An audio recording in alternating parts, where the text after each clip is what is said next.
The glow of the phone screen. It's a beacon in the darkness. It's a constant companion, a portal to another world, always within reach in our modern lives. Late at night, Sarah scrolls, the blue light painting her face with fleeting images. Weary from a long day of demands and responsibilities, she seeks a moment of escape, but instead of rest, she finds only noise, a cacophony of opinions and expectations. Ads promise happiness through the next purchase, the next trend, the next must-have item. Friends flaunt wild lives, curated and filtered, creating an illusion of constant excitement, and subtle whispers, often unspoken, question her quiet choices, her values, her very being. The world, as presented through her phone, becomes a relentless judge. It celebrates indulgence and mocks restraint, glorifies excess and diminishes simplicity. Sarah feels alone in her convictions, a small boat in a vast ocean of digital noise. She feels pressured to compromise her beliefs, to bend to the will of the crowd. It's as if purity is outdated, an impossible standard in a world that demands instant gratification. The battle for purity isn't a grand spectacle, it doesn't make headlines, it's fought in silent, unseen moments in the quiet corners of her heart and mind. Every small choice matters, each click, each scroll, each moment of engagement. It's about what she watches, the content she consumes, what she laughs at, the humor she embraces, and ultimately what she allows to take root in her heart, shaping her thoughts and desires. To say no to the constant stream of information feels isolating, a rejection of the norm, but to say yes feels like losing herself, surrendering her values and sacrificing her inner peace. She closes her phone, the screen fading to black, her heart unsettled by the internal conflict, and she whispers a prayer for strength, for guidance, for the courage to choose the harder path. The struggle for purity is real, a constant navigation through turbulent waters. It's quiet, often unseen, and deeply personal, a journey of self-discovery and unwavering commitment. In the stillness, Sarah chooses a different way, a path less traveled, a road less defined by the fleeting trends of the world. She's seeking a purity the world can't offer, a peace that surpasses understanding, a love that endures. Is purity just a list of don'ts? Many see it as a cage, but God's vision is richer. Purity is about protecting something sacred within you, not about missing out. Like velvet ropes around a masterpiece, it preserves your soul's beauty. It's not emptiness, but being filled with grace, love, and peace. Purity starts in the heart, intentions, thoughts, and desires aligned with God. Jesus warned against outward rule-following with impure hearts. True purity is a joyful quest for wholeness, not grim duty. Choosing purity means choosing a deeper connection with God and clarity of purpose. It's about making your heart a welcoming home for God's presence. Purity is true, lasting freedom. Living pure in a world that doesn't value it feels like swimming upstream. A college student who waits, a professional who refuses to cut corners, both face ridicule and isolation. The world rewards compromise, not integrity. The pressure to conform is relentless, appearing in small daily choices. What we watch, say, and laugh at shapes us. Resisting the current means choosing kindness, honesty, and restraint even when it's lonely. The path of purity is narrow and steep, but it leads somewhere better.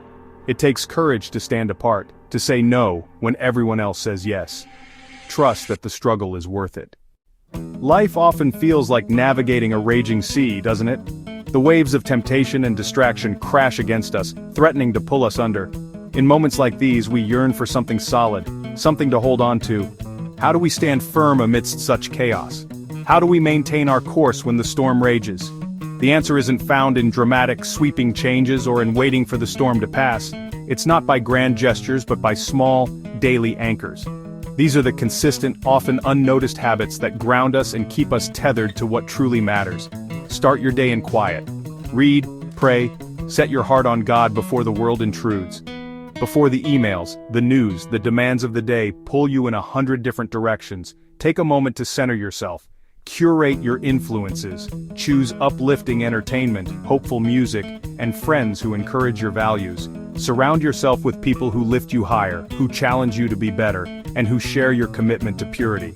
Install filters, not walls, to protect your heart. Be mindful of what you allow into your mind and spirit. Accountability matters. Share struggles with trusted friends or mentors. Don't try to fight battles alone. Speaking temptation aloud weakens its grip, hiding it gives it power. Secrets fester in the darkness, but they lose their strength when brought into the light. Practice gratitude daily. A thankful heart leaves less room for envy and discontent. When we focus on what we have, we are less likely to be consumed by what we lack. Gratitude shifts your focus from what you lack to what you have. It's a powerful antidote to the negativity that can so easily creep into our thoughts. These habits build a fortress of purity around your heart. They create a safe space where you can weather the storms of life with integrity and strength. Small anchors, used daily, hold you steady in any storm. Purity is built one choice at a time. It's a journey, not a destination. Embrace the process and trust that even the smallest anchors can keep you grounded in the fiercest storms. Jesus faced every temptation yet remained pure. He is our example and guide. When lost in the struggle, look to him. He walked this path before us. Joseph too chose purity in secret, resisting temptation out of love for God. Purity isn't always rewarded by the world, sometimes it costs us. Our motivation must be love for God, not praise or ease. God sees every quiet act of faithfulness, every silent no to temptation. Like a carpenter's compass, Jesus gives us a true center. Fix your eyes on him, and your life takes the shape he intended. His grace empowers us to pursue purity, not by our strength, but by his. Purity is possible, and worth it. Why does purity matter? Because it brings strength, peace, and joy. A pure heart is anchored, not tossed by every trend or desire. Purity brings inner stability, helping you love and serve others selflessly. It brings peace. No more exhausting inner conflict or divided loyalties.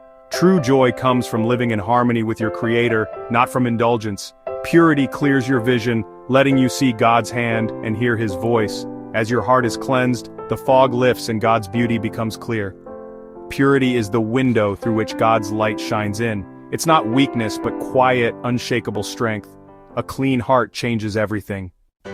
The journey to purity is a marathon, not a sprint. It's a long and winding road filled with challenges and obstacles that test our resolve. It requires endurance, perseverance, and a commitment to keep moving forward, even when we feel like giving up. Just like a marathon runner, we must pace ourselves, stay focused on the goal, and trust in the training we've received. There will be victories and stumbles, moments of triumph when we feel like we've conquered our desires, and times when we fall short of our ideals.